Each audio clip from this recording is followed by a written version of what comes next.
Hello everyone. आज हम पढ़ने वाले हैं इक्विलिब्रियम कांस्टेंट। ठीक है, चलो। तो हमारी हेडिंग है नर्नस्ट समीकरण से इक्विलिब्रियम कांस्टेंट। देखो, इससे पहले वाले लेक्चर में मैंने नर्नस्ट इक्वेशन के बारे में पढ़ाया था। आज हम पढ़ेंगे कि नर्नस्ट इक्वेशन से इक्विलिब्रियम कांस्टेंट कैसे निकालते हैं। ठीक है, चलो। सबसे पहले आप मेरे को नर्नस्ट समीकरण बताओ क्या होता है। तो आपको याद होगा, नर्नस्ट समीकरण हम इस प्रकार से लिखते थे। E cell equal to E naught cell minus 0.0591 upon n log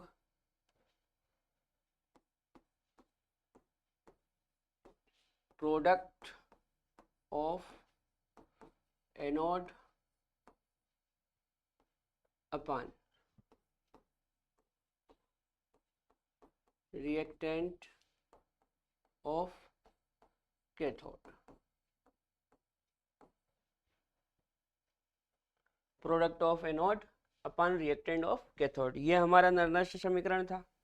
ठीक है,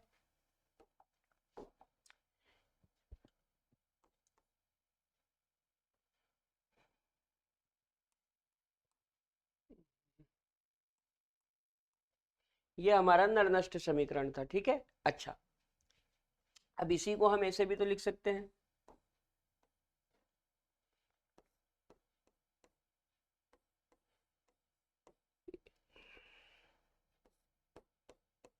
ई cell equal to E naught cell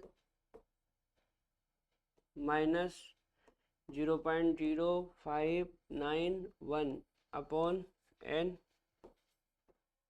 log product upon reactant, product upon reactant. ठीक है,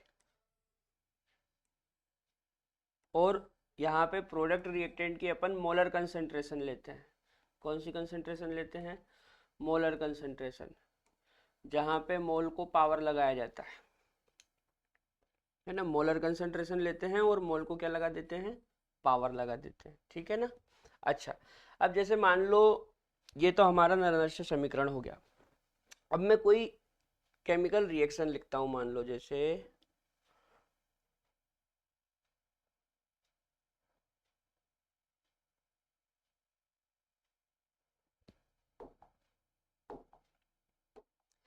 मान लो कोई केमिकल रिएक्शन है ना।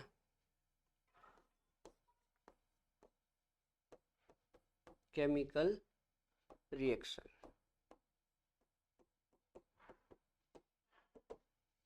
कोई केमिकल रिएक्शन इस प्रकार से है।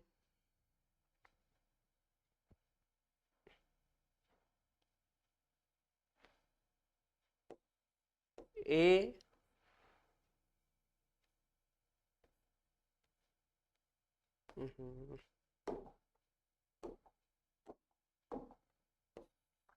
ए प्लस बी से बनता है सी प्लस डी। ठीक है, ये कोई केमिकल रिएक्शन है। अब इस केमिकल रिएक्शन में मान लो कि इस ए के स्टोइकियोमेट्री मोल ए है, इस बी के स्टोइकियोमेट्री मोल बी है, इस सी के स्टोइकियोमेट्री मोल सी है और डी के स्मॉल डी है। ठीक है, अच्छा। अब इसके लिए यदि मैं नर्नस्ट इक्वेशन लिखूं तो ऐसे लिखूंगा, ये दोनों रिएक्टेंट है, ये दोनों कौन है? रिएक्टेंट। और ये दोनों कौन है? ये दोनों प्रोडक्ट है। ठीक है, तो इस इक्वेशन के लिए यदि मैं नर्नस्ट समीकरण लिखता हूं तो नर्नस्ट समीकरण में इस प्रकार से लिखूंगा,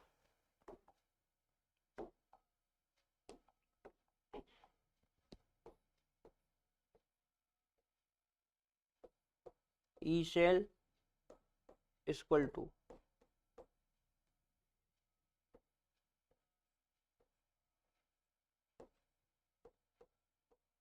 ई naught cell minus 0.0591 upon n. ठीक है।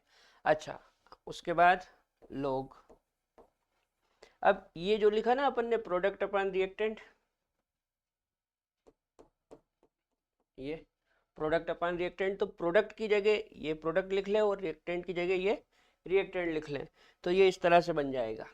देखो प्रोडक्ट में क्या है, सी और डी, तो सी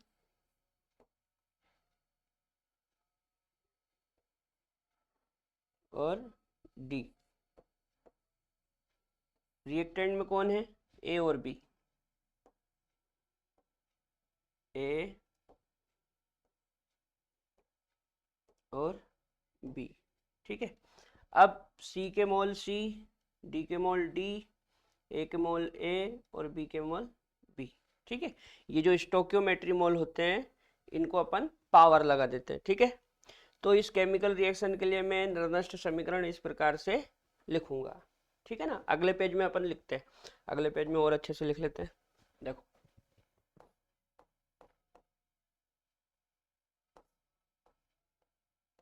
ई cell equal to E cell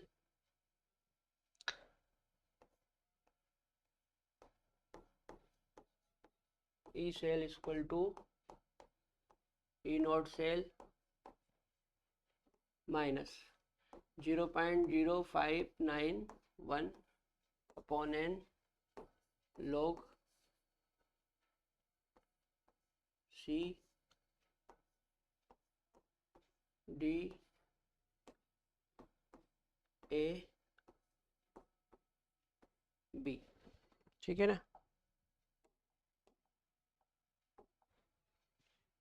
ये मोल को क्या करते हैं, पावर लगा देते हैं, सी डी ए बी।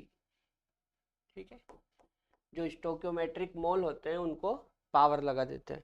स्टोक्योमेट्रिक मोल क्या होते हैं, ये जो आगे नंबर लिखे होते हैं ना, ये इस तरह से, इनको स्टोक्योमेट्रिक मोल बोलते हैं, है ना।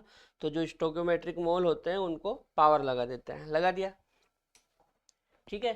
तो उस केमिकल रिएक्शन के लिए मैं निर्दिष्ट समीकरण को इस प्रकार से लिख सकता हूं, है ना।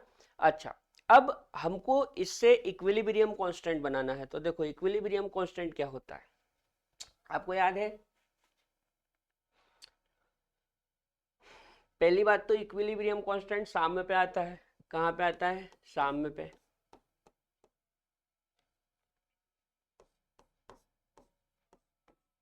तो जब रिएक्शन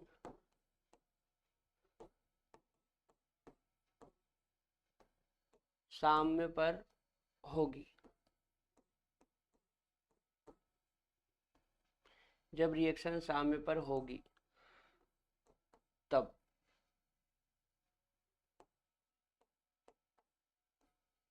जब रिएक्शन साम्य पर होगी तब तब क्या होगा, जब रिएक्शन साम्य पर होगी तब एक तो ये जो ई सेल है ये जीरो हो जाता है। जब रिएक्शन साम्य पे होती है उस समय ये जो ई सेल होता है ये क्या हो जाता है, जीरो। तो E cell equal to zero, तथा या एंड करके लिख लेते हैं, के सी इक्वल टू हो जाएगा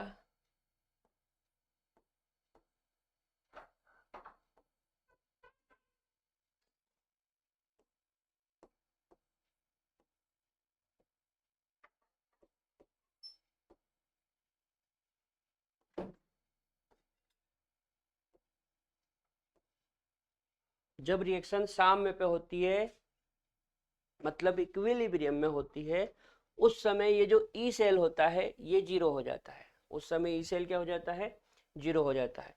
और हम C D upon A B equal to कैसे लिख सकते हैं, सी डी क्या है, ये प्रोडक्ट है, और ए बी क्या है, ये रिएक्टेंट है। ठीक है ना। तो प्रोडक्ट अपॉन रिएक्टेंट क्या होता है?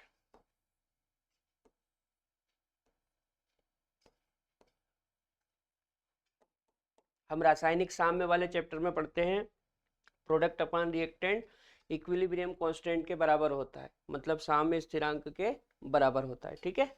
अच्छा, तो फाइनली क्या हो जाएगा, जब रिएक्शन साम्य पर होगी तब ई सेल इक्वल टू 0 और K C equal to product upon reactant. अतः हम इसको ऐसा लिख सकते हैं, ई सेल की जगह क्या हो जाएगा 0, ई नोट सेल ऐसा का ऐसे ही माइनस 0.0591 अपॉन एन log। इस पूरे की जगह क्या लिख सकता हूँ, कैसे लिख सकता हूँ, ठीक है। तो फाइनली ये 0 हो गया, इसको बराबर के इधर लाएंगे तो ये इस तरह से बनेगा, E naught cell equal to 0.0591 upon n, और यहाँ पे आ जाएगा आपका log केसी, ठीक है ना। केसी की जगह आप के का भी यूज कर सकते हैं,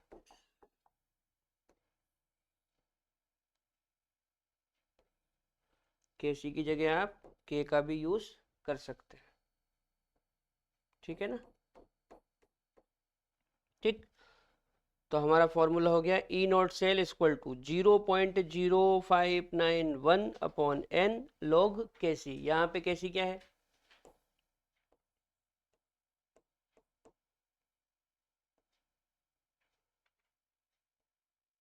देखो यहाँ केसी इक्वल टू केसी के बराबर है, और के क्या है, के को हम बोलते हैं साम्य स्थिरांक, साम्य स्थिरांक।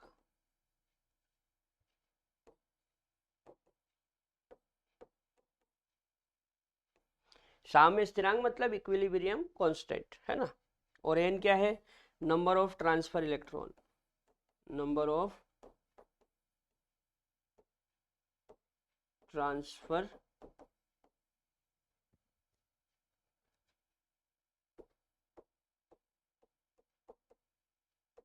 इलेक्ट्रॉन, ठीक है बेटा।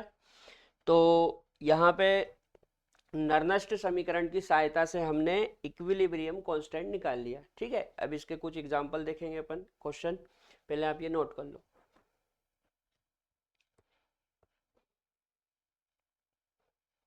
चलो, पहला क्वेश्चन है 25 डिग्री सेल्सियस पर एक इलेक्ट्रॉन के ट्रांसफर के साथ सेल का ई नोट सेल 0.591 वोल्ट है, कैसी बताएं। कैसी क्या है यहाँ पे, इक्विलिब्रियम कांस्टेंट है ना। चलो सोल्व करते हैं, फॉर्मूला बताओ। तो फॉर्मूला भी निकाला हमने, E naught cell equal to 0.0591 upon n और log कैसी, ठीक है। अच्छा, ई नोट सेल कितना दिया, ये 0.591 इक्वल टू 0.0591, कितने इलेक्ट्रॉन ट्रांसफर हो रहे हैं, एक, तो एन की जगह एक लिख लो और log कैसी, ठीक है। एक का कोई मतलब नहीं है, या एक से आप डिवाइड भी करोगे तो वो का वही रहेगा। तो फाइनली मैं क्या लिख सकता हूँ इसको, 0.591 इक्वल टू, एक से इसमें भाग लगाओगे तो यही आएगा 0.591 log कैसी, ठीक है। अब मेरे को ये log कैसी निकालना है, तो ये यहाँ से इसके बटे में आ जाएगा, तो हम लिख सकते हैं log कैसी इक्वल टू 0.591 अपॉन 0.0591, ये यहाँ से बटे में आ गया, ठीक है ना। अच्छा, अब देखो ऊपर पॉइंट के बाद कितने अंक है, 1 2 3, और नीचे पॉइंट के बाद 1 2 3 4। तो ऊपर से पॉइंट हटाऊंगा तो नीचे 3 जीरो आएगी, और नीचे से पॉइंट हटाऊंगा तो ऊपर 4 जीरो आएगी। तो हम इसको ऐसे लिख सकते हैं, log केसी इक्वल टू 591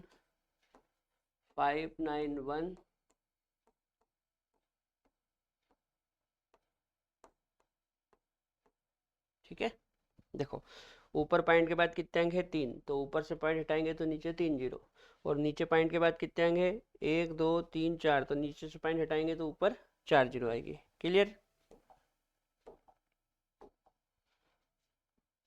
अब नीचे की 3 जीरो, 1 2 3 से ऊपर की 3 जीरो, 1 2 3 कैंसिल हो गई, 591 से 591 कैंसिल हो गया, तो बचा क्या, log केसी इक्वल टू 10। क्या बचा, log केसी इक्वल टू 10। अब एक बात आप याद रखना, क्या होता है, जब भी आप यहाँ से log हटाएंगे, जब भी आप यहाँ से log हटाएंगे तो इधर जो नंबर है ये 10 की पावर लग जाएगा। तो हम इसको ऐसा लिख सकते हैं, केसी इक्वल टू 10 की पावर 10। ये हमारा आंसर आ गया। ठीक है, यहाँ पे क्या करा है मैंने, याद रखना ये इस तरह से होता है, जैसे मान लो इस तरह से है, log x equal to Y, ऐसा कोई भी नंबर है, log x equal to Y. तो जब भी आप इधर से log हटाएंगे, जब भी इधर से log हटाएंगे तो ये जो नंबर है ये 10 की पावर लग जाएगा। तो इसको आप ऐसा लिख सकते हैं, ये इस तरीके से। ठीक है बेटा, ये तो यहाँ पे मैंने यही करा है कि इस log को हटाया तो ये इधर जो नंबर था ये 10 की पावर लग गया। ठीक, नोट कर लो।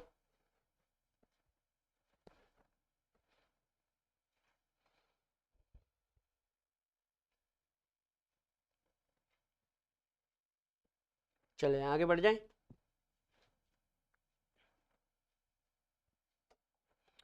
अगला डेनियल सेल में जो रिएक्शन होती है वो दे रखी है, और इसके लिए ई नोट सेल दे रखा है 1.1, और केसी पूछ रहा है, मतलब साम्य स्थिरांक पूछ रहा है। ठीक है ना, चलो फॉर्मूला बताओ।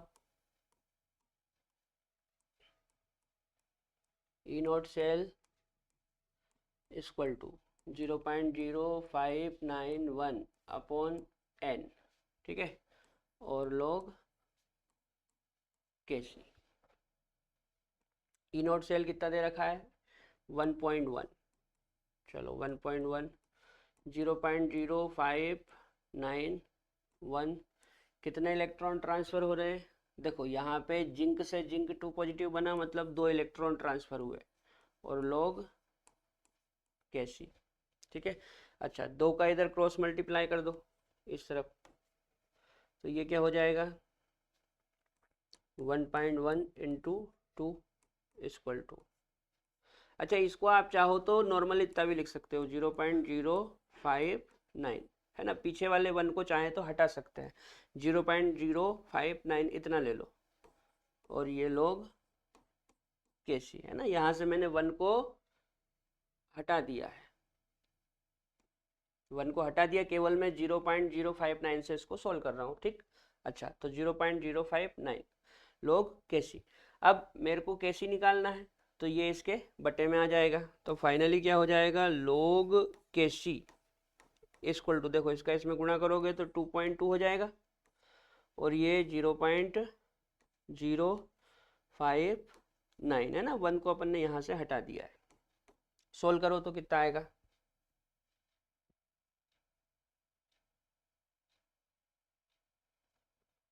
इसको आप सोल्व करोगे तो लगभग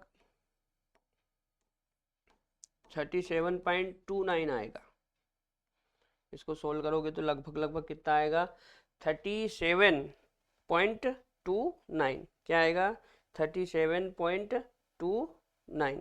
ठीक है, 37.29। चलो इसको आगे करें, तो अब देखो मेरे पास log केसी इक्वल टू क्या आ गया, मेरे पास log केसी इक्वल टू आ गया 37.29, 37.29। अब इसको कैसे सोल्व करना है, तो जैसे ही आप यहाँ से log हटाएंगे तो इधर वाला नंबर 10 की पावर लग जाएगा, इस तरह से केसी इक्वल टू 10 की पावर 37.29, ये तरीका होता है। अब क्या करना है, अब ये जो पॉइंट के दोनों तरफ नंबर है, पॉइंट के इस तरफ क्या है 37 और पॉइंट के इस तरफ क्या है 29, तो पॉइंट के दोनों तरफ के नंबर को हमको अलग करना है। कैसे अलग करेंगे, देखो ऐसे अलग करेंगे, 37 अलग कर लो और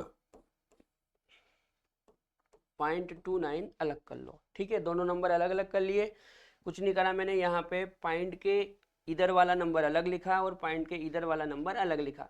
अब ये जो 0.29 है इसको उठा के आगे डाल लो यहाँ पे, तो केसी इक्वल टू हो जाएगा 0.29 और ये 10 की पावर 37। ठीक है, अब ये जो नंबर है ना बेटा 0.29, ये इसका एंटी लॉग लिखते हैं। क्या लिखते हैं, एंटी लॉग। ठीक है, तो जो एंटी लॉग होता है ना वो लॉग का उल्टा होता है, एंटी लॉग लॉग का उल्टा होता है। कैसे, देखो बताता हूं।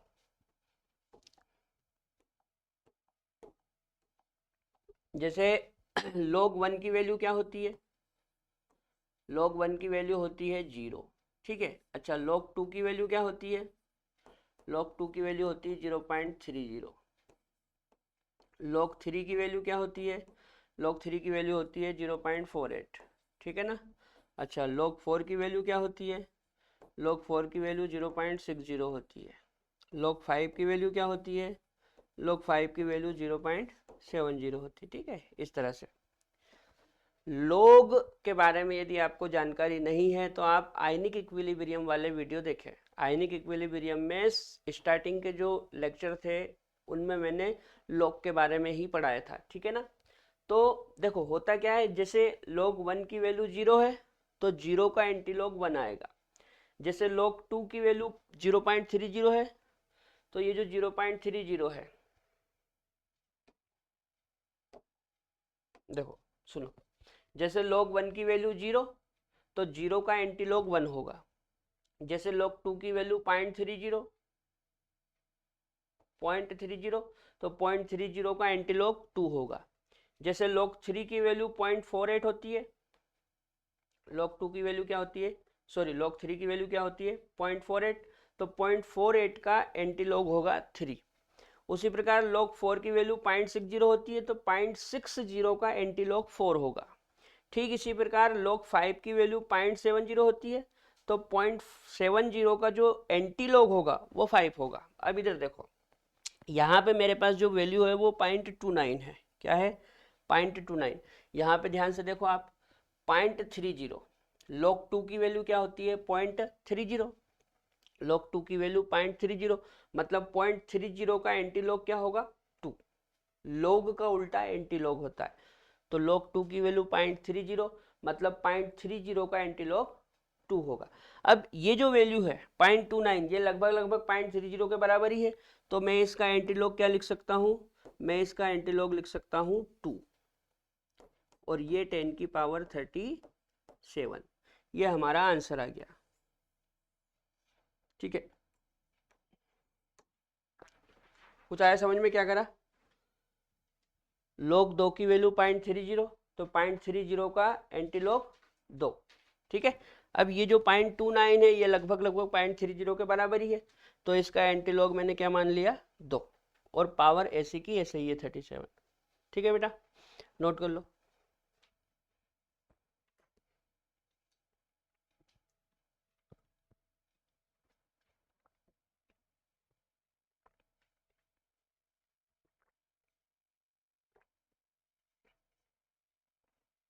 तो हमारा आंसर हो गया 2 इंटू 10 की पावर 37।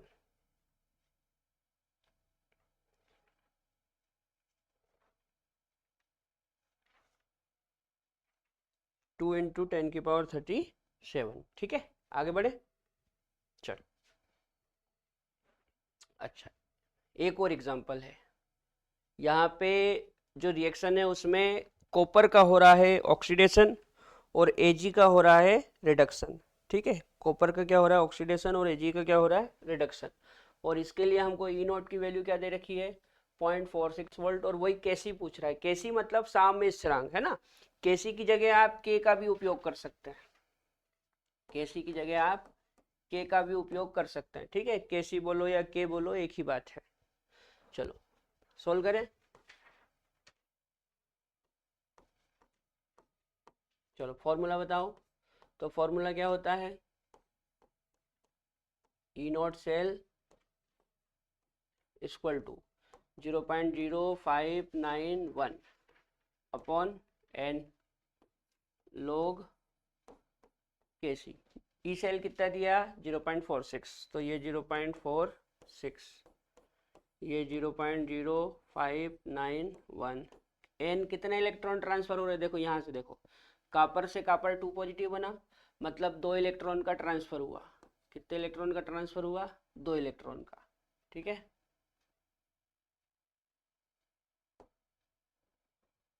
तो यहाँ पे 2 ले लो। इसके बाद log KC है ना, आप चाहें तो इसका इस तरफ क्रॉस मल्टीप्लाई कर दो, तो ये हो जाएगा 0.46 इंटू 2 और ये 0.0591 log KC। ठीक है, अब मेरे को ये log KC निकालना है, तो मैं इसको ऐसा लिख सकता हूँ, log KC इक्वल टू 2 का इसमें मल्टीप्लाई करो तो ये 0.92 आएगा। कितना आएगा 0.92, 2 छंग 12 की, 2 हाथ का 1, 2 चुकाट और 1 9। ठीक, और ये जो है ना 0.0591 ये ऐसा, ये इसके बट्टे में आ जाएगा। ठीक है, अब आप चाहे तो ऐसा कर सकते हैं, इससे क्या है आंसर लगभग लगभग आपका आ जाएगा, है ना।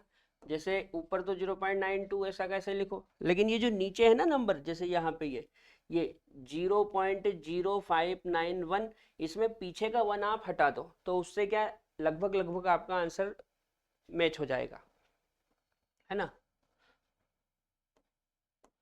तो 0.059 इतना आप ले लेना। ठीक है, याद रखना जब भी आप इस तरह के सवाल करें तो यहाँ पे आप 0.0591 की बजाय 0.059 ले। ठीक है, क्या ले 0.059, पीछे का 1 मत लेना। ठीक है, तो इससे लगभग लगभग आपका आंसर आ जाएगा। चलो log KC इक्वल टू,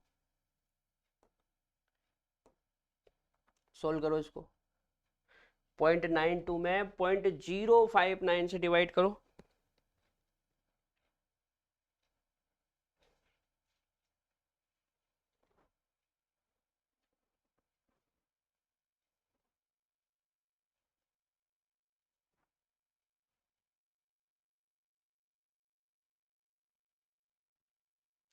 इससे इसको काटोगे ना तो ये लगभग लगभग 15.56 ऐसा कुछ आएगा। कितना आएगा 15.56। ठीक, अब क्या करें, मैंने क्या बताया कि जब भी आप यहाँ से लोग हटाएंगे तो इधर वाला नंबर 10 की पावर लग जाएगा, तो हम KC इक्वल टू इसको ऐसा लिख सकते हैं 10 की पावर 15.56 ऐसा लिख सकते हैं ना भाई, इधर वाला नंबर 10 की पावर लग जाता है, तो 15.56 लिख लिया। अब मैंने अभी थोड़ी देर पहले क्या बताया था कि पॉइंट के दोनों तरफ के नंबरों को अलग अलग करना है, तो आप इसको ऐसा कर सकते हैं KC इक्वल टू 10 की पावर 15 इंटू 10 की पावर 0.6, दोनों नंबरों को अलग अलग कर लिया। पॉइंट के आगे वाले नंबर को अलग लिखना है, पॉइंट के पीछे वाले नंबर को अलग लिखना है, इस तरीके से। फिर उसके बाद ये जो पॉइंट वाला नंबर है इसको उठा के आगे पटकना है यहाँ पे। ठीक है ना, तो ये हो जाएगा KC इक्वल टू 0.56 और ये 10 की पावर 15। ठीक है, अब चलो यहाँ पे लिख देता हूँ, हमने क्या लिखा KC इक्वल टू 0.56 इंटू 10 की पावर 15। ठीक है, अब ये जो 0.56 है ना बेटा, ये इसका हमको एंटीलॉग लिखना है। इसका क्या लिखना होता है एंटीलॉग, है ना। तो इसका एंटीलॉग लगभग लगभग 3.9 के आसपास आता है। कितना आता है 3.9 इंटू 10 की पावर 15। ठीक है, ये कहाँ से आया देखो बताता हूँ। अभी क्या बोला था मैंने कि लॉग और एंटीलॉग एक दूसरे के अपोजिट होते हैं। जैसे log 1 की वैल्यू 0 तो 0 का एंटीलॉग 1, log 2 की वैल्यू 0.30, तो 0.30 का एंटीलॉग 2, log 3 की वैल्यू 0.48, तो 0.48 का एंटीलॉग 3, log 4 की वैल्यू 0.60, तो 0.60 का एंटीलॉग 4। ठीक है, अब ये देखो, ये 3.9 है, सॉरी ये 0.46 है, मतलब 0.60 से थोड़ा कम है, तो हमने ये 4 से थोड़ा कम ले लिया, 3.9 इंटू 10⁻15। ठीक है ना, तो फाइनली हमारा आंसर क्या आ गया, कैसी इक्वल टू, ये एग्जैक्ट आंसर नहीं है बेटा, है ना, ये लगभग लगभग सारी चीजें चल रही है। कैसी, अरे तेरी तो, कैसी इक्वल टू 3 ये लगभग लगभग है ना,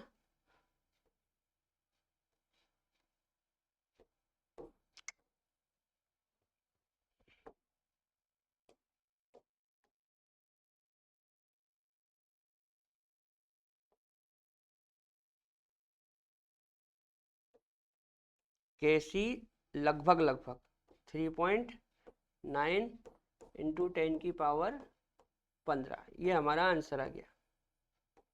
ठीक है, लगभग लगभग आंसर आएंगे इससे, है ना, बिल्कुल एग्जैक्ट नहीं आएगा, क्योंकि लॉग में क्या होता है, छोटी छोटी वैल्यू में डिफरेंस आ जाता है।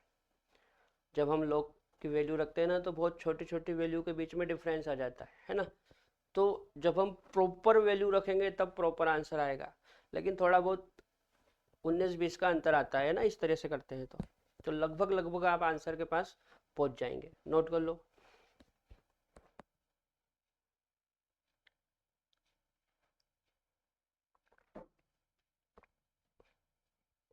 चलो अगला क्या है अगला है relation between KC and del G naught. देखो, जो केसी होता है इसको हम इक्विलिब्रियम कांस्टेंट बोलते हैं, केसी को क्या बोलते हैं, इक्विलिब्रियम कांस्टेंट, साम्य स्थिरांक।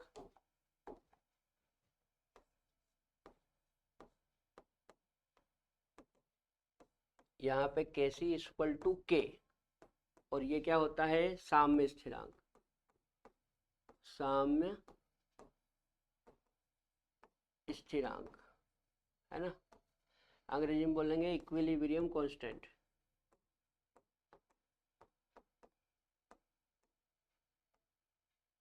इक्विलिब्रियम कांस्टेंट, ठीक है, जो केसी होता है उसी को हम के भी लिखते हैं, और ये होता है इक्विलिब्रियम कांस्टेंट, यानी कि साम्य स्थिरांक। और जो डेल्जी नोड ये क्या होता है, ये गिब्स एनर्जी में चेंज होता है ना,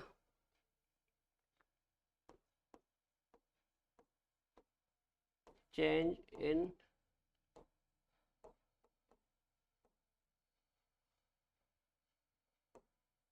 इन गिब्स फ्री एनर्जी।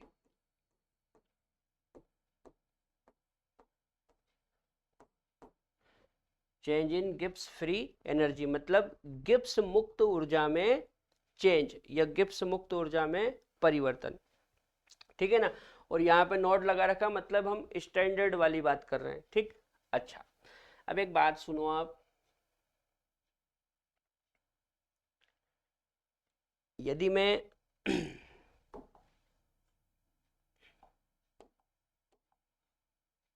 यदि मैं नर्नस्ट इक्वेशन लिखूं तो नर्नस्ट इक्वेशन को कैसे लिखते हैं,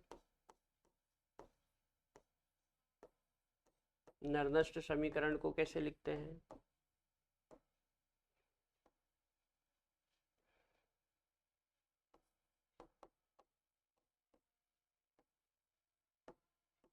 बोलो नर्नस्ट समीकरण कैसे लिखते हैं। तो नर्नस्ट समीकरण को हम ऐसे लिखते हैं, देखो, E cell equal to E naught cell minus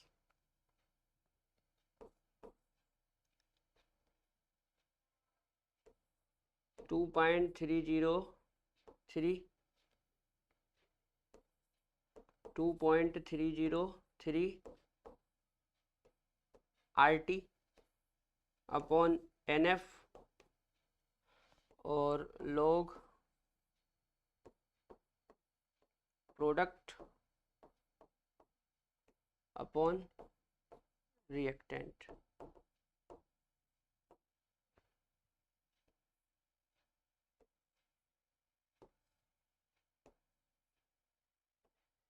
ऐसा लिखते हैं E cell equal to E naught cell minus 2.303 RT upon NF और log प्रोडक्ट अपॉन रिएक्टेंट। ठीक है, अब जब 2.303 RT और F की वैल्यू हम रखते हैं तो फाइनली वो आता है 0.0591। ठीक है, अभी हम वो नहीं कर रहे हैं, अभी यहाँ से आगे बढ़ाते हैं। देखो यदि साम्य की बात करूं, काय की बात करूं, साम्य की, तो साम्य पे क्या होता है, इसको थोड़ा छोटा कर ले।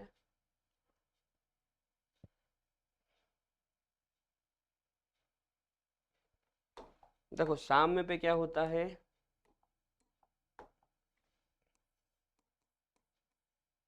जब अभिक्रिया साम्य पे होती है, जब अभिक्रिया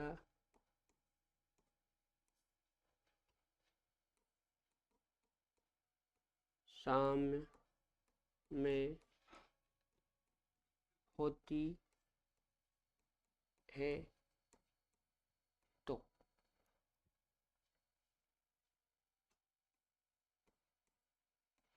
जब अभिक्रिया साम्य में होती है तो ये जो ई सेल होता है ना बेटा, ये हो जाता है जीरो। ई सेल क्या हो जाता है, जीरो। और ये E naught cell minus 2.303 RT upon NF और ये जो है ना लोग प्रोडक्ट अपॉन रिएक्टेंट, तो जो प्रोडक्ट अपॉन रिएक्टेंट है इसको हम के लिख सकते हैं या कैसे लिख सकते हैं भाई, साम्य स्थिरांक क्या होता है, प्रोडक्ट अपॉन रिएक्टेंट।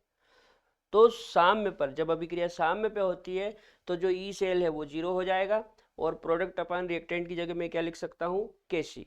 इस केसी को हम साम्य स्थिरांक कहते हैं। ठीक है, अब ऐसा करते हैं, ये जो ई नोट सेल है इसको बराबर के इधर लाते हैं, तो ये ऐसा हो जाएगा,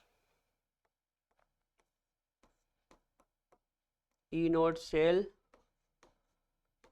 equal to 2.303 RT upon NF और ये लोग केसी। ठीक है, चलो इसको यहां पे लिखता हूं,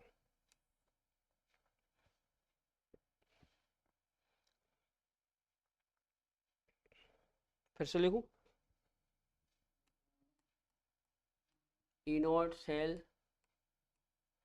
equal to 2.303 RT upon NF और log KC। ठीक है, ये बराबर के इधर का आएगा तो इसको इस तरह से लिख सकते हैं।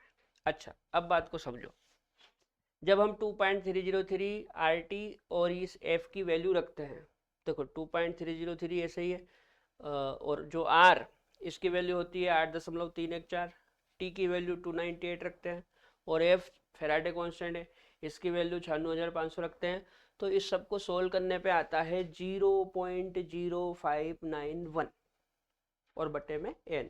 ठीक है ना,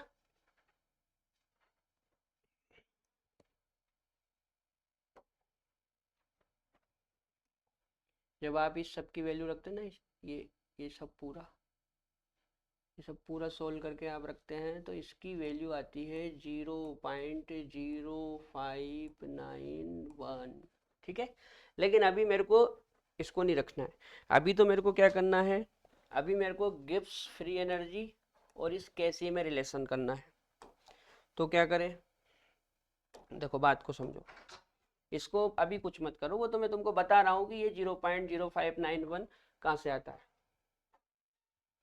एक काम करो, ये जो एन और एफ है ना, इसका इस तरफ मल्टीप्लाई कर दो, एन और एफ का इधर क्रॉस मल्टीप्लाई कर दो, तो ये ऐसा हो जाएगा, N F E naught cell, तो इधर क्या बचा 2.303 2.303 RT और log KC। ये बचा, आ रहा है इधर, बराबर दिख रहा है। देखो एन एफ का ई में, ई नोट सेल में मल्टीप्लाई करेंगे तो ये ऐसा हो जाएगा, N F E naught equal to 2.303 RT log KC। अब ठीक है। अच्छा, आपको याद है अपन ऐसा लिखते हैं, कैसा लिखते हैं?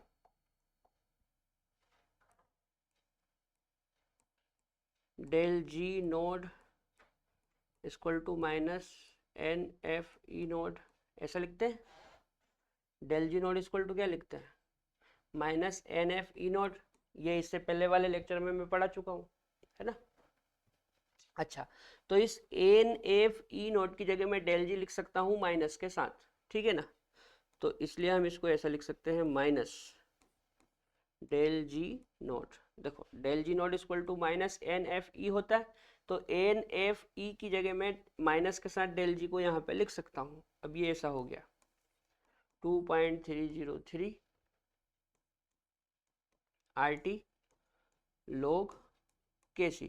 अब इस माइनस को इधर के बजाय इधर लगा दो, तो ये ऐसा हो जाएगा, del G naught equal to minus 2.303 RT log KC। ठीक है बेटा। तो इक्विलिब्रियम कांस्टेंट और change in Gibbs free energy, इन दोनों के बीच इस तरह से रिलेशन आता है, del G naught equal to minus 2.303 RT log KC, है ना। आप यदि 2.303 और log को हटा देंगे तो वो ln वाला आ जाएगा, नेचुरल log आ जाएगा, ठीक है ना। नोट कर लो।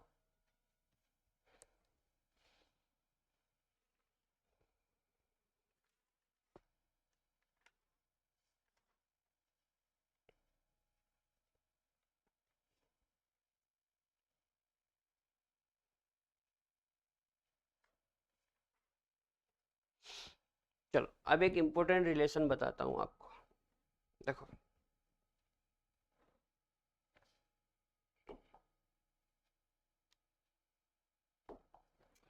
हमने लिखा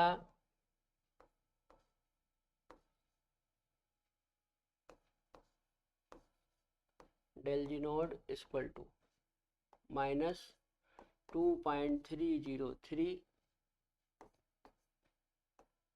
RT log KC, ये लिखा। अच्छा, हम इसको ऐसे भी लिख सकते हैं,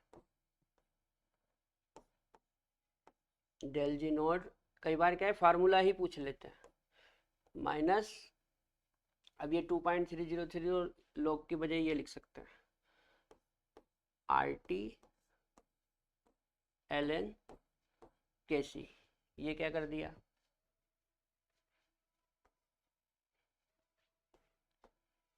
चूंकि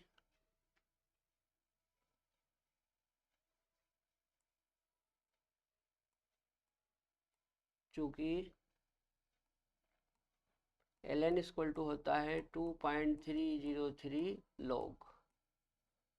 ln इक्वल टू क्या होता है, 2.303 log। तो मैंने यहाँ पे क्या करा, 2.303 और log, इसकी जगह पे ln लिख दिया, तो फॉर्मूला हो गया del G naught equal to minus RT ln KC।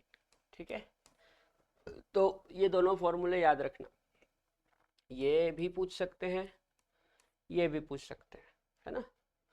और यदि न्यूमेरिकल आया तो फिर हम इसकी सहायता से सॉल्व करेंगे, ठीक, लॉग वाली चीज लेके। नोट कर लो।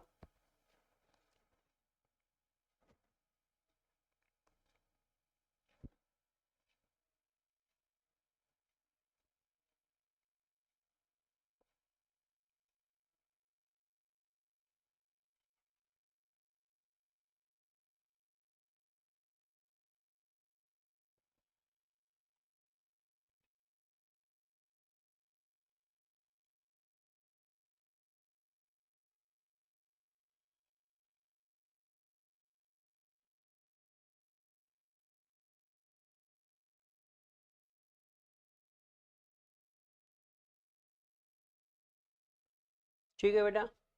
केसी की जगह आप के भी यूज कर सकते हैं ना, क्योंकि इक्विलिब्रियम कांस्टेंट को के या केसी या केपी से भी रिप्रेजेंट करते हैं ना। अच्छा, अब कुछ आईएमपी केस बताता हूँ आपको, है ना। बस ये आखिरी चीजें खत्म हो गया ये आईएमपी केस। आईएमपी केस में क्या होता है देखो, जैसे मान लो दो तीन चीजें हो सकती है। यदि के सी इक्वल टू 1 हो, एक तो ये हो सकता है।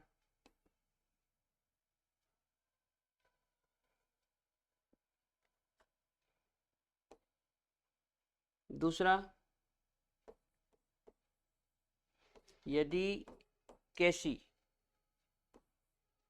1 से बड़ा हो, और एक केस ये हो सकता है, यदि के सी 1 से छोटा हो। ठीक है, तीन केस बनते हैं, के सी 1 के बराबर हो, के सी 1 से बड़ा हो, और के सी 1 से छोटा हो। ठीक है, तो यदि ऐसा हो कि के सी बराबर 1, तो जो डेल जी है, जो डेल जी नोट है, इसकी वैल्यू 0 आएगी।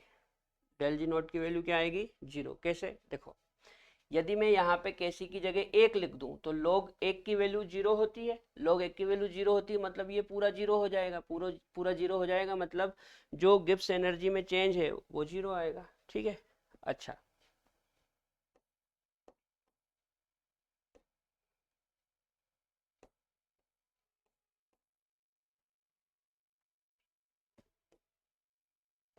यदि केसी की वैल्यू 1 से ज़्यादा होती है, केसी की वैल्यू 1 से ज़्यादा होती है, 1 से ज़्यादा होती है मतलब कुछ भी हो सकती है, 2 3 4 5 6 7 8 9 10, कुछ भी 1 से ज़्यादा। तो सोचो, मान लो यहाँ पे केसी की वैल्यू मान लो 10 है। कितनी है? 10। तो log 10 की वैल्यू 1 होती है, मतलब ये माइनस रहेगा। या मान लो केसी की वैल्यू फॉर एग्जांपल 2 है, तो 2 की वैल्यू 0.30 होती है, तब भी ये माइनस रहेगा। मतलब केसी की वैल्यू जब भी 1 से ज़्यादा होगी तो ये माइनस यहाँ से नहीं हटेगा। मतलब आपका जो डेल जी है ये माइनस में आएगा। काय में आएगा? माइनस में आएगा। याद रहेगी बात? आपका डेल जी नेगेटिव में आएगा। ठीक है, अच्छा, यहाँ पे क्या होगा? जब केसी की वैल्यू 1 से छोटी होगी, केसी की वैल्यू 1 से छोटी होगी, जब केसी की वैल्यू 1 से छोटी होगी मतलब नंबर पॉइंट में होगा। काय में होगा? पॉइंट में होगा। तो जब भी आप उसको सोल्व करेंगे ना, तो ये जो माइनस है ये प्लस हो जाएगा। मतलब यहाँ पे जो आपका डेल जी नोड है ये पॉजिटिव आएगा। कैसा आएगा? पॉजिटिव आएगा। ठीक है, अब एक बात याद रखना, जब डेल जी नोड 0 होता है तो इस केस में अभिक्रिया साम्य में होती है। काय में होती है? साम्य में।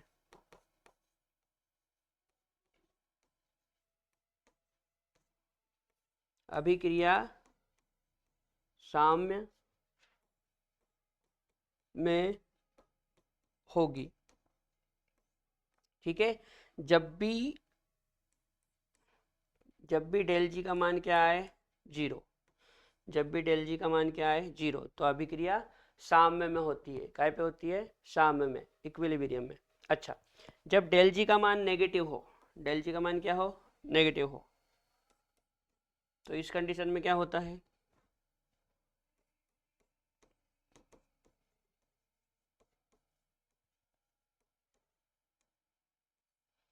अभिक्रिया स्वतः होगी।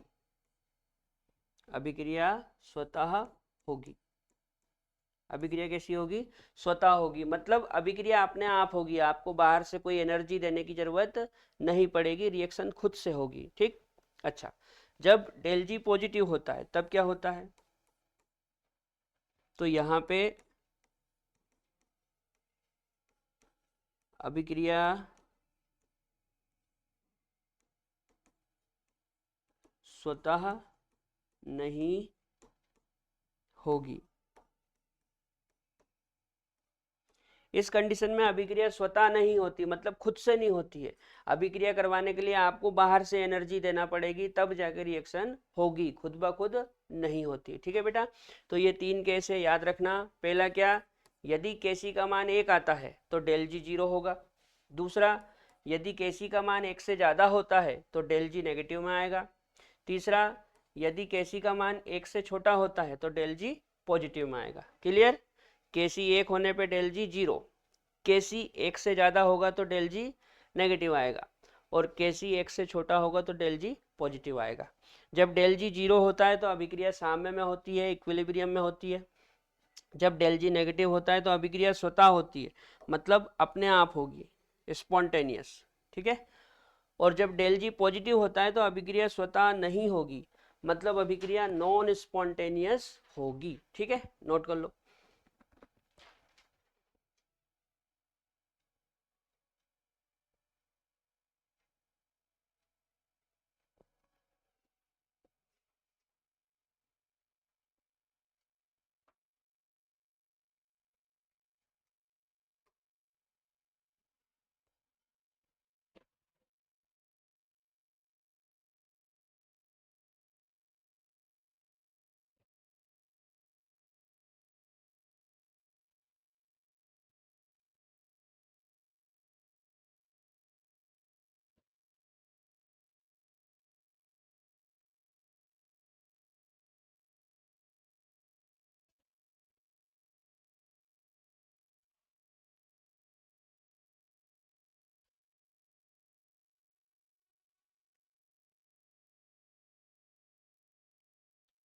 चलो, हो गया। तो यहाँ पे हमने देखा कि नर्नस्ट समीकरण से इक्विलिब्रियम कांस्टेंट कैसे बनाते हैं। इसके अलावा गिब्स फ्री एनर्जी चेंज और इक्विलिब्रियम कांस्टेंट यानी कि केसी में क्या रिलेशन होता है, ये देखा। कल के लेक्चर में मैं आपको बताऊंगा स्टैंडर्ड हाइड्रोजन इलेक्ट्रोड। तब तक के लिए जय राम जी की।